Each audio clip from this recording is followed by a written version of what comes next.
Hey, it's Mike again. I thought I'd make a video today on how I tune a Mark I tone bender. This one's going to be system tuned.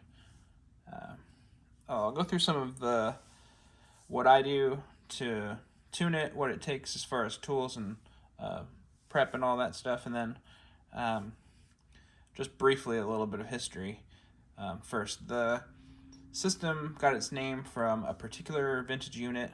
It's owned by MKI's now, and it's been replicated a few times for their store, and there's quite a bit of documentation out there now. I'll put some links in the description on just some more info about that, and you can listen to the original even, and it sounds really good. I think it's the best sounding vintage example that remains that I've heard. Haven't heard them all. There's not very many, but that's what I'm here for. Making vintage tone benders in 2024. So I've got everything I need here to tune the transistors. I've got a multimeter that'll measure DC volts, and I've got this is a Atlas DCA 55 that'll measure the transistors, and I'll show you kind of what that does when you measure the transistors. I've got my test box. The test box is something I made a few years ago that just has the normal controls and then just a few parameters you can adjust. Switch on this side, switch on this side, and an on-off switch here. The transistors plug into like speaker terminals that are like quick connects for speaker wire. Works really well, and you can swap them in and out very quickly without having to deal with sockets and things like that. It also allows me to use sort of the exact bias resistors that I'll end up using in the pedal, since I have them on the outside and it's kind of swappable. The rest of the parts will all be slightly different, but they're measured within spec and everything of what's in this. So I'll go through some of what it takes to do the tuning on the system Mark I. The systems, what makes them really interesting is what the attack pot does. So the attack pot below noon will be wide open and pretty much similar to what the Sola Mark I's are, at least from me. Everything. This is just the way that I do it. Everybody might do it a little bit differently, but this is how I approach the Mark I, and kind of my two favorite ways to do this circuit. So everything below noon would be kind of the range on a Sola. After that, it starts to gate, and you get just a lot more tones and textures. Similar sound, but overall quite a bit more aggressive. Similar EQ, but just a lot more drive and a lot more kind of fuzz and aggression. Really fun. I think most people probably will want to do the Sola version, but it's for somebody who just kind of has a couple of, or maybe already has a Mark I. This is just something very different and interesting, and I think very fun to play. And it just has like a little wider range of adjustability. So start off, I'll kind of show you the parameters on the test box. The test box has Q1, Q2, Q3. So you can install those on the top here. You've got your volume, your attack pot.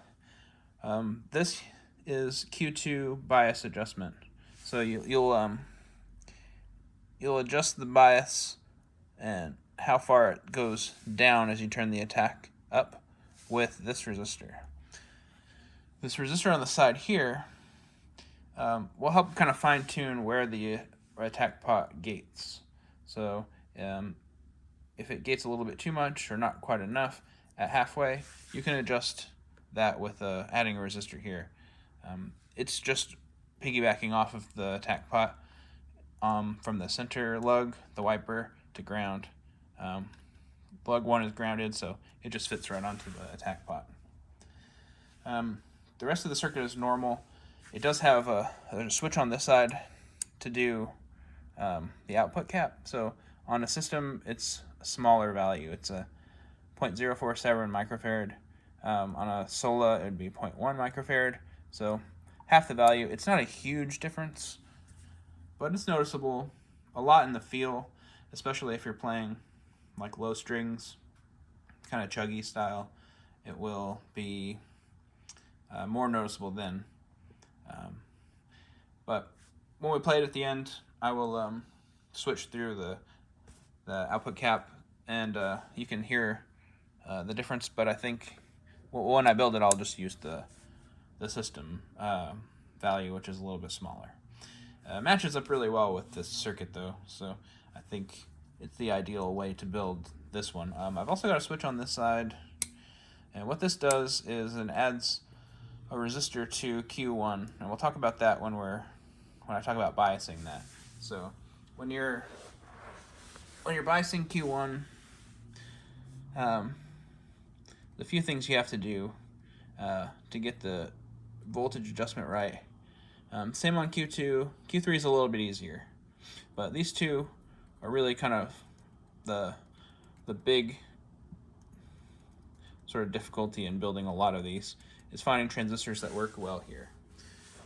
We'll go through that first. So we put the meter aside for now, and what I'll usually do is I'll start by taking a bunch of transistors out. Unfortunately, you still need a lot of transistors to make even one Mark I tone bender. At least, 3 or 4 of each that I know will fall into the right gain and leakage parameters. But if you just ordered a couple of transistors, it might not be exactly enough, and I'll explain and describe why as we go. So for Q1, this is our buffer stage in the circuit, and it kind of helps the signal flow through, and it pushes the signal a little bit harder into the rest of the circuit and into the clipping stage. So it definitely needs to be just right to work and to feel right, but it's not too hard to get it there. There's just a couple of things you got to think about, and a couple of things to nail. First and foremost, it's got to be a transistor that's not noisy. If you get too much noise in that spot, it'll kind of sound like crumpling paper, or sort of like a waterfall rushing sound, but not good. It's pretty distracting. There's sort of a limit to a little bit is okay. Most of the time, your pickup sound, 60 cycle hum, even off of a humbucker, you can get a little bit of that hum, and it's mostly covering it up, and that's fine, but it can be louder than that, and it can be distracting. So you have to kind of, before you do anything adjustment-wise, you plug the transistors in, you listen, make sure you're not getting any excess noise. And if you are, you pretty much have to scrap. It's likely it's Q1. That's going to go into a pile of maybe used for something else, because they're still usable in other things where it's not vital that the transistor is quiet. Still will work in quite a few other things. There are some that are just too noisy. Oftentimes, leakage, which I'll explain, as the leakage goes up in a transistor, the noise can go up as well. There's a correlation between the two. But so I've got a transistor here, and I'll kind of explain leakage. So this is an OC76 metal can, and you can see a little red dot here. That is your collector, and then you've got your base and your emitter. So 3 legs. Essentially, the transistor has 2 diodes, and it works to amplify your signal. It's a pretty simple device, but it's used in so many things, not just amplification, but other applications as well. But we're dealing with basically amplifying your signal, and to the point of clipping. So I'm going to go ahead and measure this with this DCA 55, and we can see what the specs are of this. I believe this one is pretty close to what's in here now. It might be, I think this is a little bit higher gain. I have this hooked up to just this little breadboard for a couple of reasons. Number one, these leads break a lot on this. It's kind of a fatal flaw of this unit, but I just have them hooked up to little clipped leads, and they're going into the breadboard, and it's just always on there. I also have the breadboard here, so if I'm sorting a few different transistors, I can kind of just put them in here in order of how I have them in the circuit, and they'll just be there ready to go for when I'm going to install them into the pedal. Just a nice storage for that. So turn this on. Oh, I should also say it's really nice because I can also do that with one hand. I don't. If I have a guitar in one hand and I'm tuning this, and I've got transistor in the other, I can just install it with one hand. So the transistor says PNP germanium, and if I scroll through it, it gives you the pinout. Sorry, I'm trying to get so you can see that. There we go. It gives you the pinout of each leg. So collector, base, emitter, and it tells you which one goes to where. The HFE on this one is 45, and the other thing I really want to know, tells us a few things. The other thing I really want to know is the leakage current. This is 0.103. So a little bit leaky, which is ideal for Q1. It probably would need more technically, but I've got a mod here that I'll describe right now that when we're tuning Q1 that will help it leak more. So because a lot of leaky black glass stuff we can find now, it tends to be noisy. I would say about 1 in 10 are usable typically. It doesn't make a lot of sense to keep buying a lot of these that are essentially very expensive trash. Not all of them are, and some of them are still usable for other things. I don't think I've really ever thrown too many of them away. A lot of times I'll use them for something else. But for the application that I want them for Q1 of a Mark 1, sometimes you just get a lot that are not good for that. They're either too noisy, too leaky. We just don't have a lot of good examples left anymore. So I've kind of moved on from that. I found that these metal can OC74 and OC76s that I've been getting are really nice for Q1. Sound really similar. They bias and spec really well. They don't leak quite as much, but that kind of means maybe about 6 in 10 of them are more usable. And I've just kind of put this mod on here instead. And what that does is it adds a resistor between, on the transistor, it adds it between the collector and the base. So what's happening on this circuit, voltage will come directly into the collector. On most other circuits, you would see probably a resistor here dropping the voltage going to the collector. On this one, it connects directly, and you're biasing the base from leakage. So it leaks this voltage internally out to the base. So in that way, leakage is definitely vital in that position in Q1. It's similar on some other circuits, on a lot of old germanium stuff, just because of the way that germanium works. But it also means you kind of have to find a really specific transistor to work there that's also not noisy. So I found that this resistor, adding that helps, and it gives you the right base voltage with a transistor that's less noisy and just more stable. So they're still reactive to heat, so you still have to be careful for that. And I'll show you kind of what happens when you heat one up, what happens to the transistor as it leaks. Does basically the same thing in everything, but how that affects the sound is different in everything. So once we get the base voltage good on here, and a lot of times I'll just do that with this resistor, and but I still have to find a transistor that falls into the right gain spec and at least a little bit of leakage. I think generally between 40 and 80 is where I land on HFE spec for Q1, and it just depends on the whole rest of the circuit. You kind of want a little bit of balance here between each stage. So after it goes through the buffer stage, you hit the clipping stage. On the systems right now I'm using, for the British transistors, I'm using this AC113. They sound really good. They sound really similar to this transistor I was using for a while I could get it. It was called the CV7007. It sounds a lot like those new market transistors. It's a little bit smaller. It's definitely not the same manufacturer, but it does have a similar sound, and the specs are maybe even better, more consistent that I found for this particular one.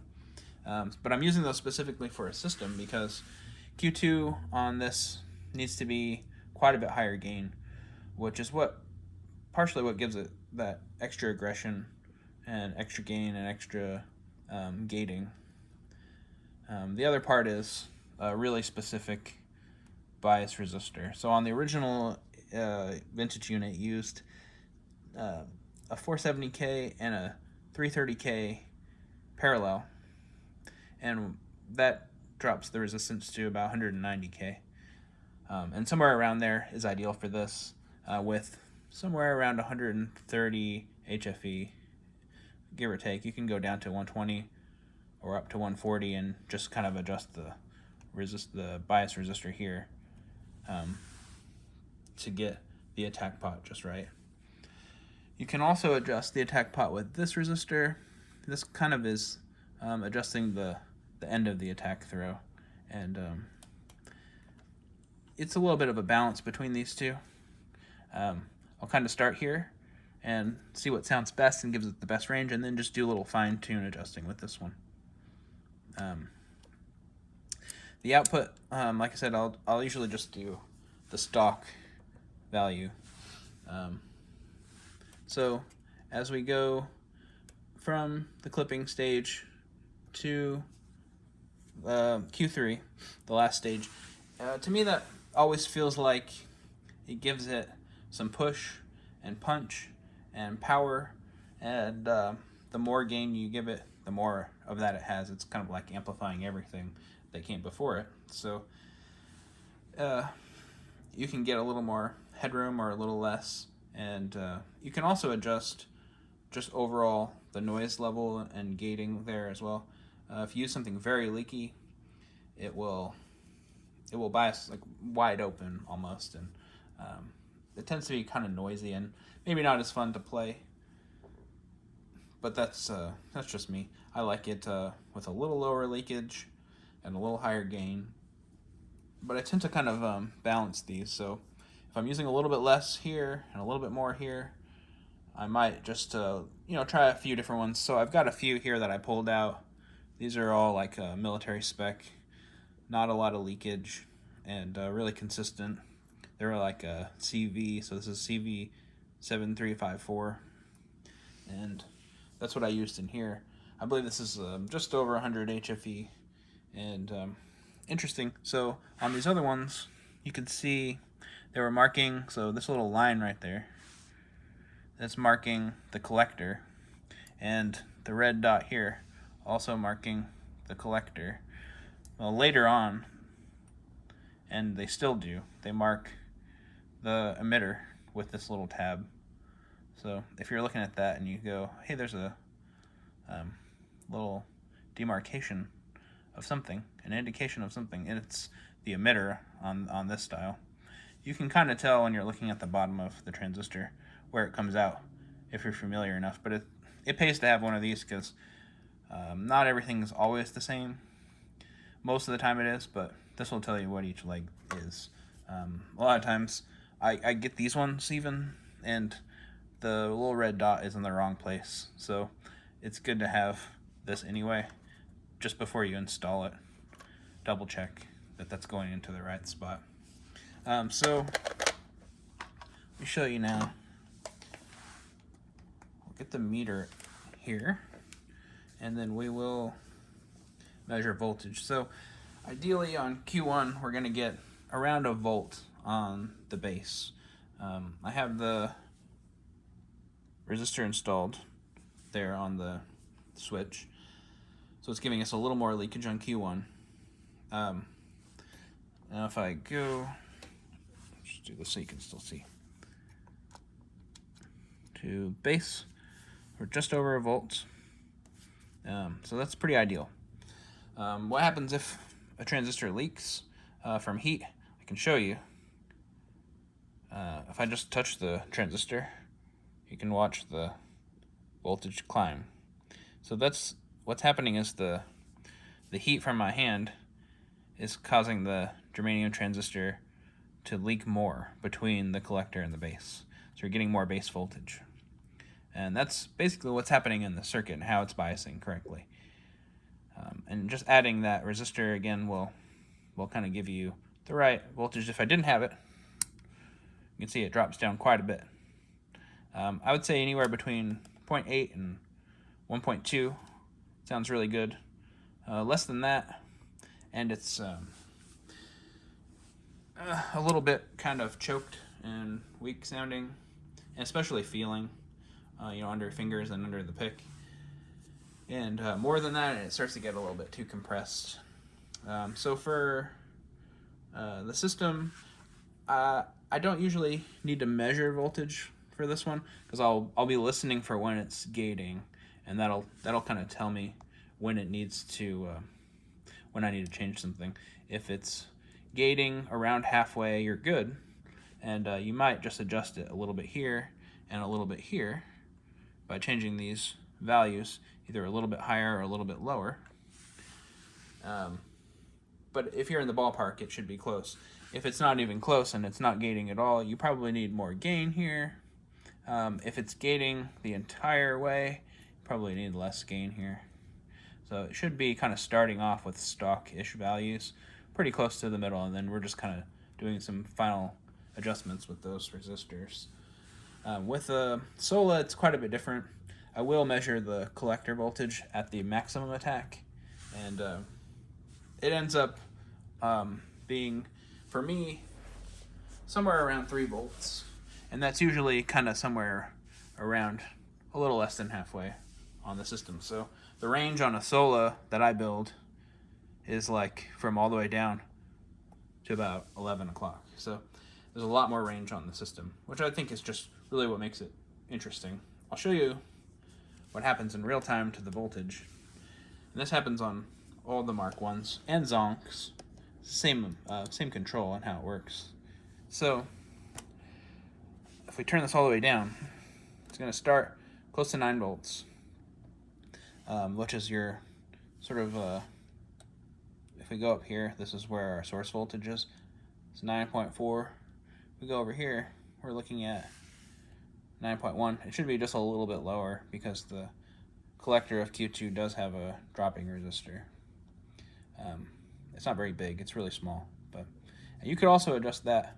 It's another topic for a different day, but I did do that on something else, so I'll show you that another time. On Descry, I've got that as a pot instead, and it's pretty interesting. But for this, I'll just show you what happens in the normal attack pot. As you turn the attack pot up, the voltage swings down, and that's how it's clipping and adding. You can add more compression as that gets lower and lower. As you go and turn it up, it goes even lower, well below a volt, all the way down to about here is pretty ideal. 0.13 to 0.16-ish is pretty nice. So it gives you a range where the gating starts around halfway, and as you turn it up, all the way, pretty much all the way gated, nearly full stop. It definitely cuts off any hum from your pickups, anything like that, but easy to break through with your pick, and just really fun and cool and different to play. Very much like a bias control. It essentially is a bias control, changing the collector bias. Different way to do it. I don't usually measure Q3. I'm just using my ears usually to dial that one in, and I'll usually just try to get it to where on my bridge pickup on my Telecaster, I'll get the 60 cycle hum with it off, and when I turn it on, I don't want it to be too much louder than what that is when it's off.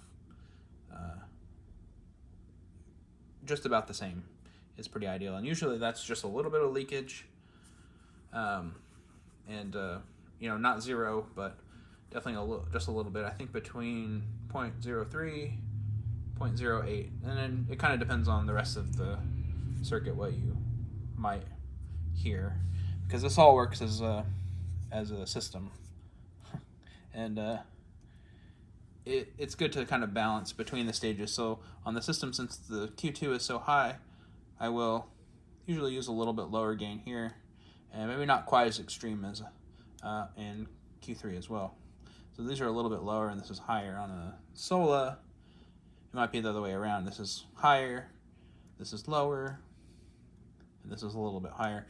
It's all small adjustments, but I think it adds up to just you know, the final product of having just a really nice sounding Mark I. So I thought now I would just plug it in and we could listen to it. It's been sitting here tuned for a little while now, so I've given it some time. If this Q1 is going to go bad, which sometimes they do, they might be bad right away and be noisy, or they might go bad over time. But I've given it, I think, enough time now to where it's the problem should present itself by now. But I'll play it with my Telecaster on the bridge pickup. I'll sweep through the attack pot, and you can hear some different sounds that this offers. And then I'll just go ahead and do like this this extra resistor switch. You can hear the difference on that because I think it makes a pretty big difference to the feel, especially, but on like on the higher notes as you're playing up past the 10th fret, where they can be kind of weaker on their own. You'll hear the difference, and maybe if you have one, you'll know, you can feel it should be compressed enough under your fingers.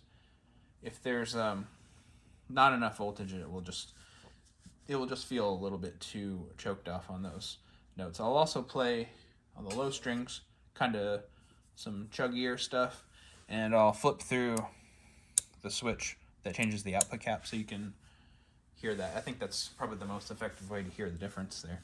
And there is a little difference there, but mainly it's a historical precedent more than anything. It does kind of help because this is such a high gain transistor in Q2. It really kind of helps rein in any kind of flubbiness. But I kind of try to dial that out of my Mark I's anyway. Just something I've been trying to do for a while. I just prefer them to not cave in so much, so they have a little more dynamic range. It's kind of difficult to get a grasp of all this, but once you do, you can start experimenting more and more, and you learn more as you go. And I'm still learning stuff, and doing it the way that I do it, and the way that it has to be done, really, for all these, just makes something really unique. Every time you make one, it's an experience, and it takes a little while to make every single one. Even if you have a pile of transistors that are all the same, you're still sorting for the ones that sound the best. So thanks for watching. Like, subscribe, all that stuff. But also, if you have any questions, let me know. I can answer them in the comments, or I can answer them in email. If you want any more resources or anything like that, let me know. I will put links in the description again for history about the system, Mark I, and also some other videos and stuff that feature that pedal. And then, yeah, I'll just go ahead and play the Mark I now, and you can have a listen. Thanks for watching, and I'll see you next time. All right, bye.